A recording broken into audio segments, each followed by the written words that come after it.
What is up, fellow nerds, and welcome back to the Dapper Snapper Gaming channel, and welcome back to How Do I Want to Do This? This is our series where we take a look at all playable options available to players in Dungeons & Dragons 5th edition, and we rank them on a scale of 1 to 10, and then we build them together. Now, this week, we are going to be covering one of the most popular barbarian subclasses out there, and that is the Path of the Berserker. And so if you are excited to be the most barbarian that you can possibly barbarian, go ahead, leave a like on the video and subscribe if you haven't already. As you can see, most people who watch this channel are actually not subscribed, so please help me out, help those numbers improve, and help us to get more subscribers, more friends of the channel, all of those good things. Also, make sure to check out the Discord. That is down below as well. We have a really cool community, really awesome, and we're going to be discussing things just like this in there coming shortly. So make sure you're there and don't miss that. Also, leave me a comment down below letting me know your thoughts on this. And also, what is your most Berserker reference in pop culture? Like, what do you think embodies the Berserker the most? Obviously the Hulk, right? But I'd like some other options. I'd like to see what else you think of the running into battle and just mindlessly going to town on enemies. Who do you think that is? Let me know down below. So the Path of the Berserker is a quite simple subclass when it comes to looking at all of the other barbarian subclasses, and it was introduced in the player's handbook. So page 49 if you wanted to check it out for there.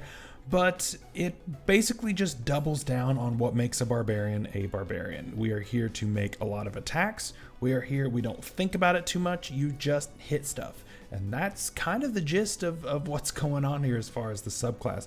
Obviously, you could flavor this however you want. This is very much open to interpretation. But yeah, your basic thing is you just want to hurt people and hurt things and hurt creatures and just go to town. And you don't really care what happens otherwise. So that's basically what this one is. So let's see what we get in the package. So at third level, we get the main ability of this subclass, and it is called Frenzy. Now, when you enter your rage, you can choose to go into a frenzy, and this is basically a status that is added on top of rage. It is optional, but there is a pretty good benefit with it, and there's also a drawback. So the benefit is that you can make an additional attack with your weapon on your bonus action as long as you're raging, which is pretty great, right?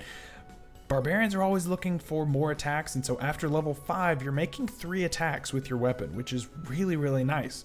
Really good options. However, we take a point of exhaustion whenever we do this. This is a problem. This is a big problem right off the bat. Exhaustion, the first couple levels of exhaustion, if you're not familiar, the first level of exhaustion isn't terrible. You get disadvantage on ability checks, so you know that's fine, I guess. We can work through that. Second level, your speed's halved. That's getting a little rough. And then third level, you have disadvantage on attack rolls, which, yeah, you can offset by going into reckless attack, but that is a hefty price to pay, and that's per time you use it. So you know, every time you rage, and you may have to rage multiple times per day, and you're taking those points of exhaustion. Then when you take a long rest, you can only ever heal 1 point of exhaustion, or you could use really expensive components and have greater restoration cast, which in my opinion is not worth it. This is a huge hindrance on this because yes, you have this great ability, but you have exhaustion thrown on top of it, and you don't have a great way of getting rid of it. And so, you know, exhaustion isn't only caused by this feature. So all it would take is your DM using a creature that causes you to take these points of exhaustion, and you could just straight up die from using your feature. And that's really, really bad, right? This is going to be our very first 1 out of 10 feature. Yes, you get an extra attack, but it is not worth you dying using your own just main feature. This is really, really bad for what it is. So yeah, we're off to a really, really bad start. So yeah, since we're not using our 3rd level feature much, because otherwise it kills us, which is really bad, at level 6 we get Mindless Rage. Now this is a little bit better. We are now immune to Charm and Frighten while we are raging. However, if we were already charmed or frightened when we rage, it is suspended until the end of our rage. That means we still are going to be under the effects once we're done, which I think is also not great. Like, why doesn't it just end it? I don't see why it has to suspend it. I don't see why it doesn't just end those effects. That really brings it back for me, because charm and frighten is pretty good, right? Because typically those are going to be tied to wisdom saving throws, which typically you're going to fail, and so that's good. That helps to help one of your weaknesses as a barbarian, but it's just suspended. So yes, it's helpful. Yes, it will come up. However, how often will it come up, and how often will it save you when you're just going to end up going right back to it anyway? I'm going to give this a 6 out of 10. I think it could be so much better. I really think that it could be so much better if it just ended it straight up. At level 10, we get Intimidating Presence, and this one's interesting. It definitely has some cool flavor to it, but it also has some flaws, and so let's take a look at it. So with this, we can use our action to force a creature within 30 feet of us to make a wisdom saving throw versus our charisma. And if it fails, it becomes frightened of you, and you can use your action again in order to continue the effects on later turns. This ends if you lose line of sight, or if it's more than 60 feet away from you and it ends its turn, and if the check succeeds, you can't affect that creature again for 24 hours. So there's a few problems here. The first problem is that you only get to choose one creature. Second problem is that it's an action. Third problem is it's based on your charisma. All of these things are rough, right? So you have to use your entire action to cause this fear effect. You want to be using your action to do other things. Now, granted, this does combo with Frenzy, giving you a bonus action attack, so you can, use the fear and then attack on your bonus action. So that's a thing. So those don't compete. But I still don't like it because if you're giving up 2 attacks here for the chance of frightening somebody, and it's based on your charisma. What barbarian is doing a high charisma? None of them, right? You're not here for that. Like, you're here to beat things up and not use your charisma.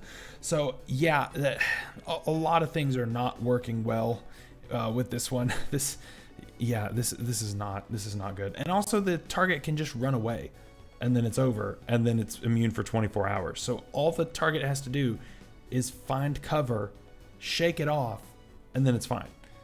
Or just run 60 feet. And most creatures are going to have that, at least 30 feet movement plus dash, and they can get away and reset it, and then they're back. And for 24 hours, they're good. It's only one creature too. It's not multiple creatures, which is also unfortunate. So yeah, this just has a bunch of problems. I've got to give this a 4 out of 10. It's really bad for your action economy. It's based on your charisma, so you're hardly ever going to get something to fail those checks. This is just not great. It's just not a good ability.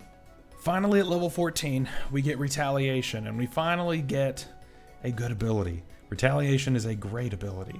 Let's see what it does. So, we get to make a melee attack against a creature within 5 feet of us when the opponent hits us with a melee attack.